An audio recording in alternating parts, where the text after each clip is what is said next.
आखिर क्या है नोआ के नाव का असली सच?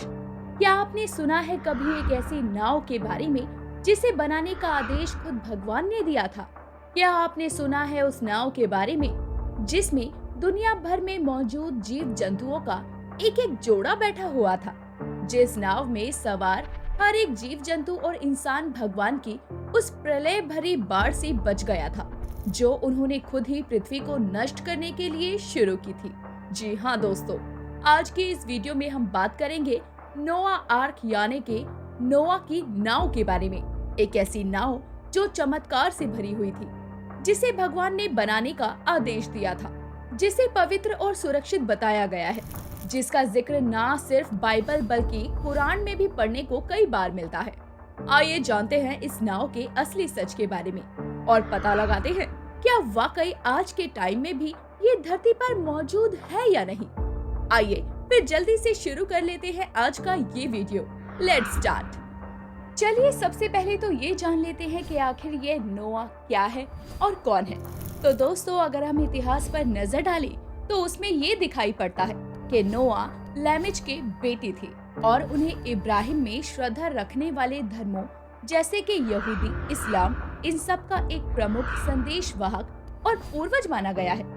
इसी वजह से जो नोआ आर्क है उसे नोआ की नाव माना जाता है, जिस नाव पर सवार होकर उन्होंने कई लोगों की जान को बचाया था। आपको जानकर हैरानी होगी कि नोआ की नाव का जिक्र कुरान में 43 बार हुआ है।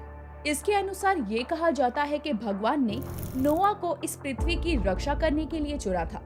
अगर हम इसमें लिखी हुई कहानी पर यकीन करें तो ये कहानी कहती है कि नोआ के 3 पुत्र थे, शेम, हाम और येपेत। परमेश्वर ने पृथ्वी पर दृष्टि की और उन्होंने देखा कि पृथ्वी को लोगों ने बर्बाद कर दिया है। हर जगह हिंसा फैली हुई है, लोग पापी और भ्रष्ट हो गए हैं। इसीलिए परमेश्वर ने नोआ से कहा, सारे लोगों ने पृथ्वी को क्रोध और हिंसा से भर दिया है, इसीलिए मैं सभी जीवित प्राणियों को नष्ट करूंगा। मैं उनको पृथ्वी से हटाऊंगा। गोपेर की लकड़ी का उपयोग करो और अपने लिए एक जहाज तैयार करो। जहाज में कमरे बनाओ और उसे राल से भीतर और बाहर पोत दो। जो जहाज मैं बनवाना चाहता हूँ उसका नाप 300 हाथ लंबाई, 50 हाथ चौड़ाई और 30 हाथ ऊंचाई है। जहाज के लिए छत से करीब 1 हाथ नीचे एक खिड़की बनाओ। जहाज के बगल में एक दरवाजा बनाओ। जहाज में 3 मंजिलें बनाओ, ऊपरी मंजिल, बीच की मंजिल और नीचे की मंजिल। मैं पृथ्वी पर बड़ा भारी बाढ़ लाऊंगा। तुम्हारे पुत्र, तुम्हारी पत्नी, तुम्हारे पुत्रों की पत्नी सभी जहाज में सवार होंगे। साथ ही साथ पृथ्वी पर जीवित प्राणियों के जोड़े भी तुम्हें लाने होंगे। हर एक के नर और मादा को जहाज में लाओ। पृथ्वी की हर तरह की चिड़ियाओं के जोड़ों को भी खोजो। पृथ्वी के हर तरह के जानवरों के जोड़ों को भी खोजो। पृथ्वी पर रेंगने वाले हर एक जीव के जोड़ों को भी खोजो। और इसी वजह से नोआ ने परमेश्वर की सारी आज्ञाओं का पालन किया। जिसके बाद जब बाढ़ आई तो नोआ अपने परिवार और बाकी जीव जंतुओं के जोड़ों के साथ सुरक्षित बच गए थे। इसी वजह से उनके द्वारा बनाई गई नाव को बेहद पवित्र और रहस्य से भरी हुई दिखाया गया था। लेकिन किसी को अंदाजा नहीं था कि आज के आधुनिक युग में भी हमें नोआ की बनाई गई नाव देखने को मिल सकती है, जिसे कि खोजकर्ताओं के अनुसार टर्की में देखा गया। ऐसा कहा जाता है कि जब पूरे 40 दिन का समय और 40 रातों का टाइम बीत गया, तब बाढ़ का पानी नीचे उतरा और ये नाव भी अरारत की पहाड़ियों पर जाकर रुक गई। अरारत की पहाड़ी को एक वोल्केनो बताया जाता है, जो कि टर्की और आर्मेनिया बॉर्डर्स पर सिचुएटेड है। कई स्कॉलर्स का ये भी मानना है कि ये उस समय की आयरन एज किंगडम ऑफ उरार्टू को ही आज का आर्मेनिया माना जाता है। इसी वजह से ये कहना मुश्किल है कि नोआ की नाव आखिर कहाँ पर रुकी होगी। आखिर कैसे दिखाई देती है ये नोआ की नाव? अगर हम किताब में लिखी गई बात पर यकीन करें तो उसके अनुसार भगवान ने नोआ को नाव बनाने के लिए कई ऐसे इंस्ट्रक्शन दिए थे जिन्हें पूरा करना और जिनका पालन करना अनिवार्य था। इसके मुताबिक जो नाव थी वो तकरीबन 300 क्यूबिट्स लॉन्ग होनी चाहिए थी। क्यूबिट्स एक ऐसी लेंथ मेजर करने की यूनिट है जो एंशिएंट टाइम में काफी ज्यादा इस्तेमाल हुआ करती थी। कहते हैं कि एल्बो से लेकर मिडिल फिंगर तक का डिस्टेंस 1 क्यूबिट के बराबर माना जाया करता था और नोआ को पूरे 300 क्यूबिट जितनी लंबी नाव बनवानी थी, जिसकी चौड़ाई 50 क्यूबिट कही गई थी और जो 30 क्यूबिट ऊंची होनी चाहिए थी।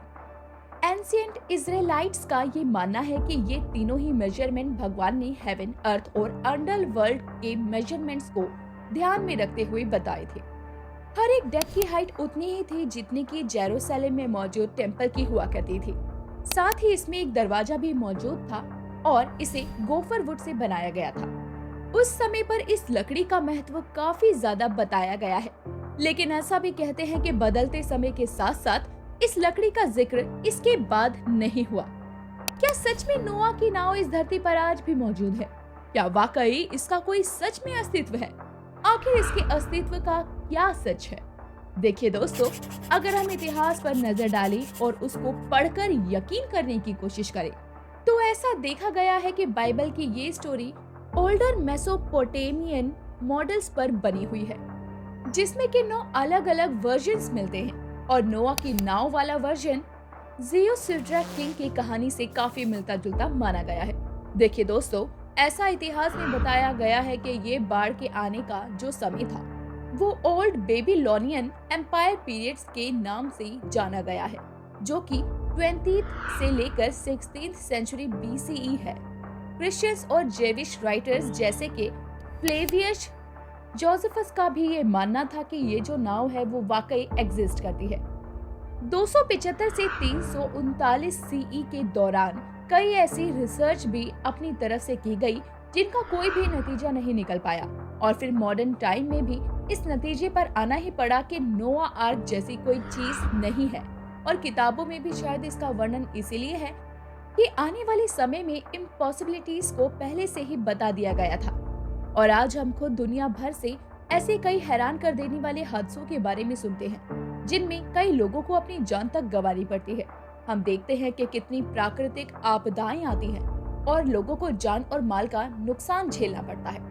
सच्चाई चाहे जो भी हो, लेकिन इस नाव को आज भी एक रहस्यमय नाव के रूप में ही देखा जाता है और आज भी इसकी खोज जारी है और इससे जुड़े सभी तथ्यों का पता लगाने के लिए कई रिसर्चर्स अपने एंड पर रिसर्च किए जा रहे हैं। आपका इस नोआ की नाव के बारे में क्या कहना है? क्या वाकई ये कहानी की काल्पनिक हिस्सा मात्र है या फिर वाकई उस टाइम पर भगवान द्वारा ऐसा कुछ किया गया होगा?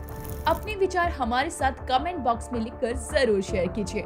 मिलते हैं आपसे अगली वीडियो में ऐसे ही एक और रोमांचक टॉपिक के साथ। वीडियो आपको पसंद आया हो तो इसे लाइक करें और ज्यादा से ज्यादा मात्रा में शेयर भी अवश्य करें और ऐसे ही इंटरेस्टिंग टॉपिक्स के लिए हमारे चैनल के साथ जुड़ना बिल्कुल न भूलें। Thank you for watching.